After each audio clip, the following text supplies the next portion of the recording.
Hello everyone, welcome to educare Kolkata. আজকে আমাদের class video টপিকটি হলো কস্ট শিট। কস্ট শিট নির্দিষ্ট কোনো একটা ক্লাসে নেই, এটি হায়ার সেকেন্ডারি লেভেলেও রয়েছে এবং গ্র্যাজুয়েশন লেভেলেও রয়েছে। যেমন কস্ট শিট বিষয়টি হায়ার সেকেন্ডারি লেভেলে কোনো বোর্ডের আন্ডারে ক্লাস 11-এ রয়েছে, আর কোনো বোর্ডের আন্ডারে ক্লাস 12-এ রয়েছে।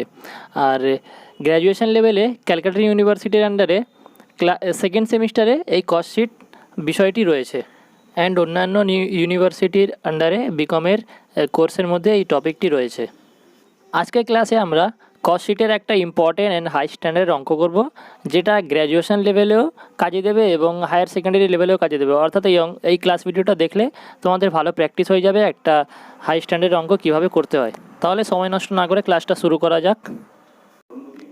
এখন আমরা এই অঙ্কটা করব ফাইন্ডিং আউট ম্যাটেরিয়ালস পারচেসড।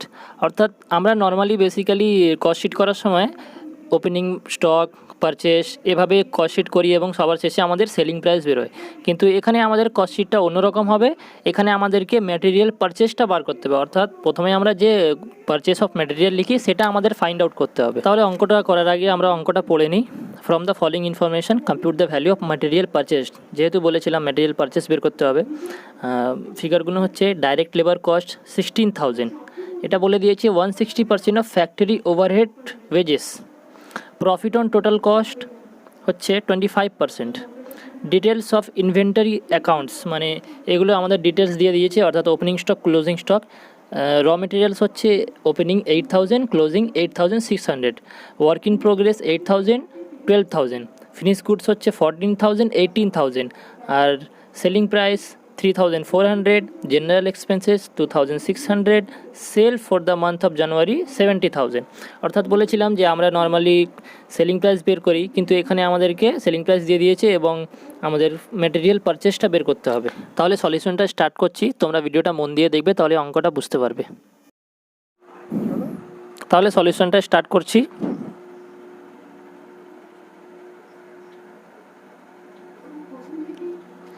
আমাদের লিখতে হবে স্টেটমেন্ট শোয়িং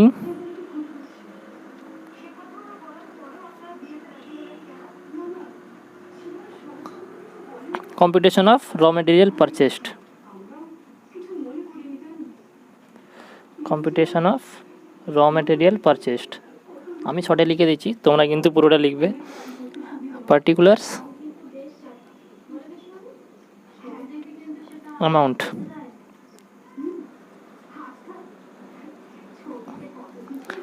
অঙ্কটা স্টার্ট করতে হবে সেলিং প্রাইস দিয়ে।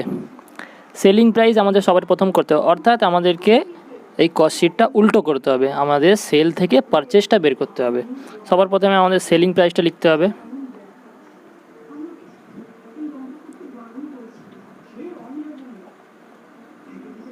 সেলিং প্রাইস কত ছিল? 70,000। এরপর আমাদের কি করতে হবে, আমরা কস্ট শিট যেমন মুখস্থ করেছিলাম ছকটা, যেভাবে আমরা করতাম কস্ট শিট নর্মালি, ঠিক তার উল্টো করতে হবে এবং যেগুলো আমরা অ্যাড করতাম সেগুলোকে লেস করতে হবে, আর যেগুলো লেস করতাম সেগুলোকে অ্যাড করতে হবে। সবার প্রথমে আমাদের সেলের আগে কি থাকতো? প্রফিট। আমরা প্রফিট অ্যাড করতাম, তাহলে এখানে আমাদের প্রফিট লেস করতে হবে। লেস প্রফিট কত হচ্ছে? প্রফিট হচ্ছে profit on total cost 25%। Profit on total cost কীভাবে বার করা যায়? এখানে বলেছে কস্টের ওপর প্রফিট বলেছে 25%, আর আমাদের কস্ট কিন্তু দেয়নি, দিয়েছে সেলিং প্রাইস। তো আমাদের সেলের উপরে প্রফিটটা ক্যালকুলেশন করতে হবে। এই অ্যাডজাস্টমেন্টটা দেখে অনেক স্টুডেন্ট ঘাবড়ে যায় যে কীভাবে করব। তো এই অ্যাডজাস্টমেন্টটা আমি একটু ডিটেলসে বুঝিয়ে দিচ্ছি। এইরকম অ্যাডজাস্টমেন্টকে কীভাবে ক্যালকুলেশন করতে হয় সেটা আমি একটু ডিটেলসে বুঝিয়ে দিচ্ছি।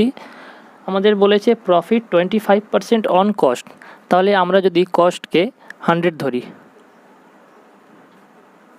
আর প্রফিট, এখানে প্রফিট ছোটোবেলায় আমরা যেমন ঐকিক নিয়মে অঙ্ক করতাম সেই নিয়মেই, তাহলে আমরা কস্টকে 100 ধরলাম। তাহলে যদি কস্ট 100 হয় তাহলে আমাদের অঙ্কে বলে দিয়েছে প্রফিটটা হচ্ছে 25% মানে 25 100-এ। তো সেলিং প্রাইসটা কত হবে? সেলিং প্রাইস আমাদের কত হয়? সেলিং প্রাইস হচ্ছে অবশ্যই কস্ট প্লাস প্রফিট দুটো আমরা যোগ করে দিলে সেলিং প্রাইস পেয়ে যাব, আর যে আমরা কত টাকায় মালটা সেল করেছি। তাহলে আমাদের সেলিং প্রাইস হচ্ছে 100 + 25। ছোটোবেলার জিনিস যে সেলিং প্রাইসটা 125, তার মধ্যে প্রফিট 25, আমাদের খরচ হয়েছে মালটা তৈরি করতে 125 হলো সেলিং প্রাইস। তাহলে আমাদের প্রফিট বলেছিল 25% অন কস্ট আর সেলিং প্রাইস 125। তাহলে আমাদের সেলিং প্রাইস প্রফিট,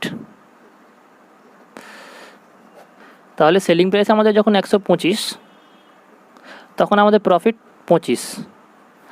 একে কত? 25/125, ছোটোবেলার অঙ্ক। আর আমাদের অঙ্কে বলে দিয়েছে 70,000 সেলিং প্রাইস। তো 70,000-এ কত? 70,000-এ কীভাবে করা যায়? 70,000 × 25/125, এটাই আমাদের ডিটেলস ক্যালকুলেশান। এটাকেই স্যাররা 25/125 করে দাও, সে অন কস্ট বললে, অন প্রফিট বললে 25/100 করে দাও, এরকমভাবে বুঝিয়ে দেন। তো এটাই ডিটেলস এক্সপ্লেনেশন এটা। তো এটা ক্যালকুলেশন করলে বের হবে 14,000। তাহলে আমাদের প্রফিট কত পেলাম? 14,000। 14,000 প্রফিটটা আমরা এখানে লিখে দেবো, লেস প্রফিট। এখানে ওয়ার্কিংসটা না করে এখানে ডাইরেক্টলি লিখে দিলে হয় 70,000 × 25/125। তাহলে এক্সট্রা কোনো ওয়ার্কিংস করতে হবে না, টাইম ওয়েস্ট হবে না। 14,000 লেস করলে কত হবে? 56,000। এটা আমরা কি পেলাম? কস্ট অফ গুডস সোল্ড, অর্থাৎ যে গুডসটা সোল্ড করা হয়েছে তার cost.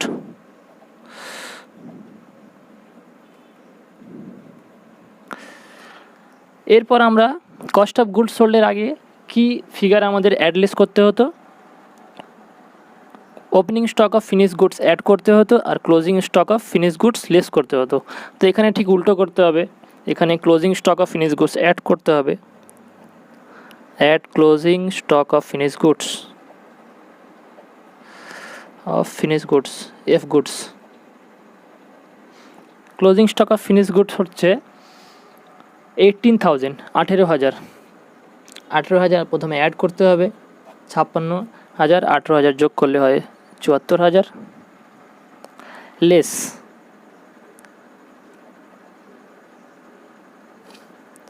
Opening stock of finish goods. Opening stock of finish good দিয়ে দিয়েছে 14,000। 14,000 লেস করলাম এখান থেকে, আমাদের পড়ে থাকলো 60,000। এটাকে কি বলা হয়? Cost of production. Cost of প্রোডাকশানের সাথেই তো আমরা closing stock of finish goods, opening stock of finish goods add less করে কস্ট অফ গুডস সোল্ড পেতাম। তাহলে এখানে উল্টো করছি, কস্ট অফ প্রোডাকশান পেলাম। কস্ট অফ প্রোডাকশানে আগে আমাদের কি খরচ অ্যাড করতে হতো? Administration expenses. তাহলে সেখানে অ্যাড করতে হতো, এখানে উল্টো করছি, এখানে লেস করতে হবে। লেস প্রবলেমে বলে দিয়েছে জেনারেল এক্সপেন্সেস 2,600, তাহলে সেটা লেস করতে হবে। জেনারেল অ্যাডমিনিস্ট্রেশন একই ব্যাপার। জেনারেল এক্সপেন্সেস 2,600, এটা লেস করলাম আমরা। লেস করে কত পেলাম? 57,400।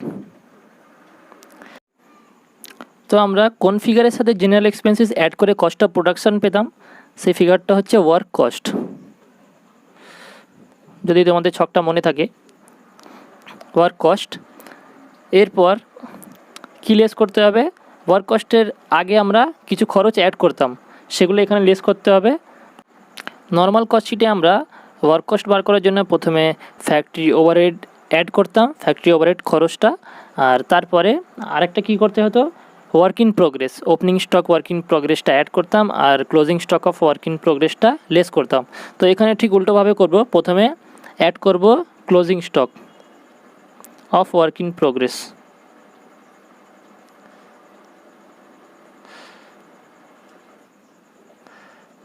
Work in progress, closing stock of work in progress এখানে বলে দিয়েছে ওপেনিং হচ্ছে 8,000, ক্লোজিং হচ্ছে 12,000। তাহলে প্রথমে আমরা ক্লোজিং এখানে লিখব, ক্লোজিং হচ্ছে 12,000। এটা লেস করলাম, অ্যাড করলাম। অ্যাড করে আমরা পেলাম 9,400। এরপর লেস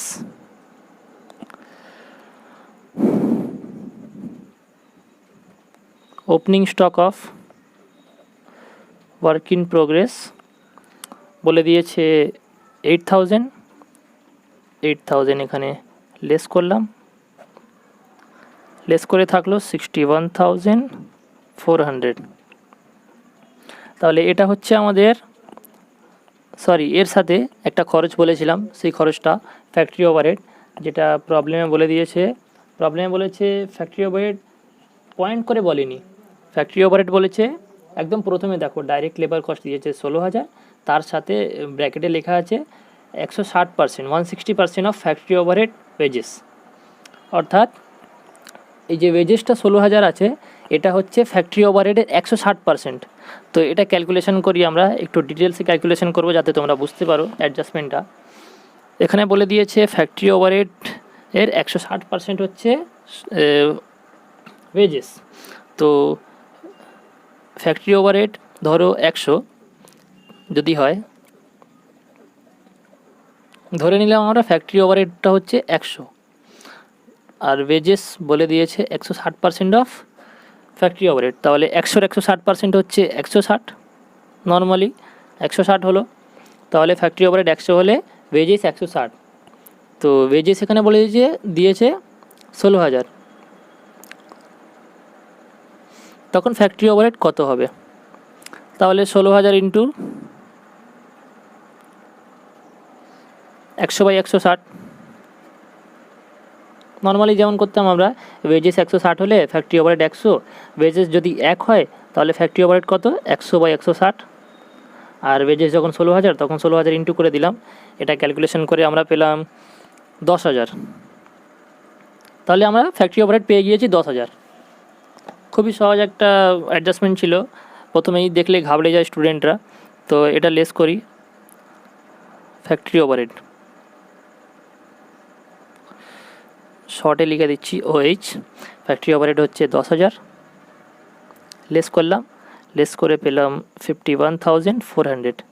এটা আমরা কি পেলাম? Prime cost.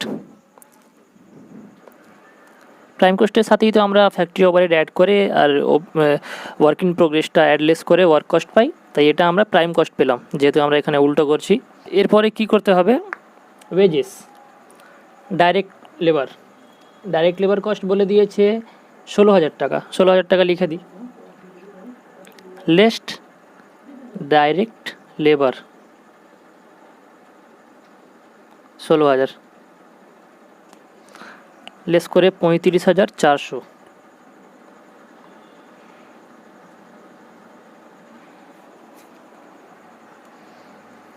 তাহলে আমরা এটা ফিগারের নাম হবে raw material consumed. Raw material কনজিউমডের সাথে যেহেতু আমরা ওয়েজেসটা অ্যাড করে প্রাইম কস্ট পেতাম, তাই এটা র মেটেরিয়াল কনজিউমড। এরপরে কি করতে হবে?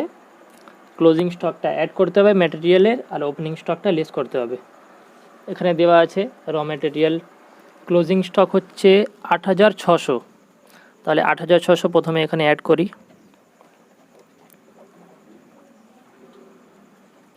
ক্লোজিং স্টক অফ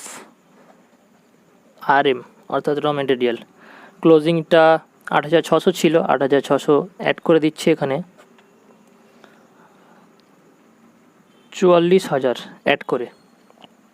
এরপর লেস ওপেনিং স্টক,